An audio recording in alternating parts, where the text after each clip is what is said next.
Ako ang natatandaan ko lang doon kung bakit mahalaga na pag-aralan ang Rivers of Genesis na sinabi ng Sultan na kung hindi natin babalikan ang nakaraan, hindi natin maiintindihan ang ang kasalukuyan at ang darating, 'di ba?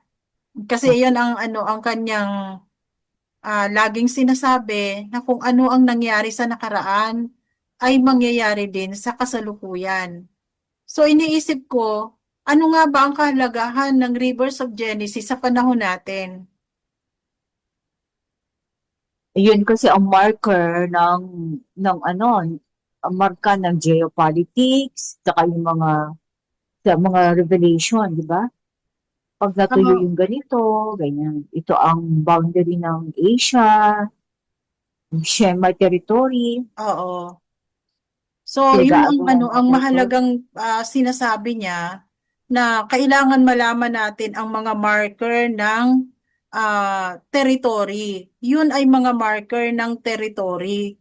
Kung kaninong teritoryo ang sinasakop nitong mga hindi dapat na nakatira doon sa lugar na yon,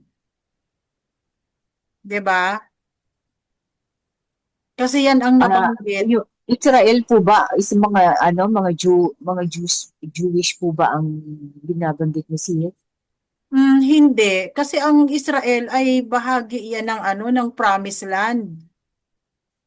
Yan Yung talaga ay Israel na bansa oo, ng ang Israel na 1948 o bansa Israel ay na kasama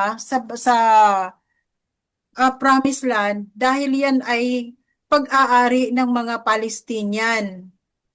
Kasi iba yung Philistine sa Palestine, 'di ba?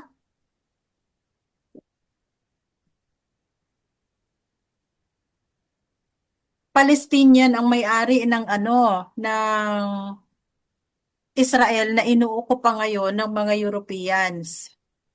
nung wala pa ang mga European na Jewish, ang tawag niya dyan ay Oo. Judea. Nung wala pa yung mga Palestine or Judea. European, Panahon yan ng naman ay inukupa ng mga Canaanites. 'Di ba nung dumating sila, sila Moses, diyan sa lugar na yan, from Egypt, yan ay kasalukuyang inuukupa ng mga Canaanites. Kaya pinalayas nila at pinagpapatay nila ang mga Canaanites na nakatira diyan. Kasi hindi yan para sa kanila ang lupain na yan. bakit naokupa ng mga Kanaanita ang lugar na yan, samantala nandiyan na si Abraham dati pa, di ba?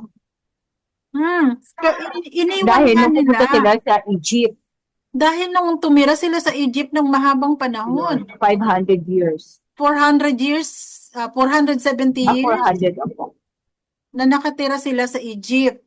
So, naabando na ngayon ang Kanaan. Kaya inuko pa ng mga Canaanites.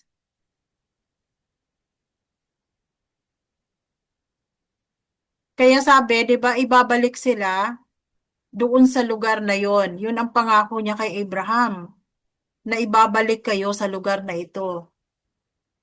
Kaya lang pagbalik nila, inoccupy na ng mga Canaanites yung promised land na yon, na dating pag-aari ni Abraham.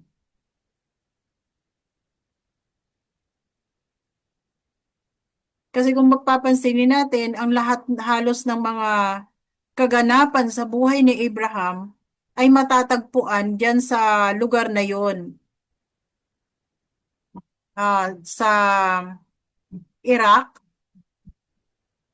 at saka doon sa diyan, sa part ng Israel.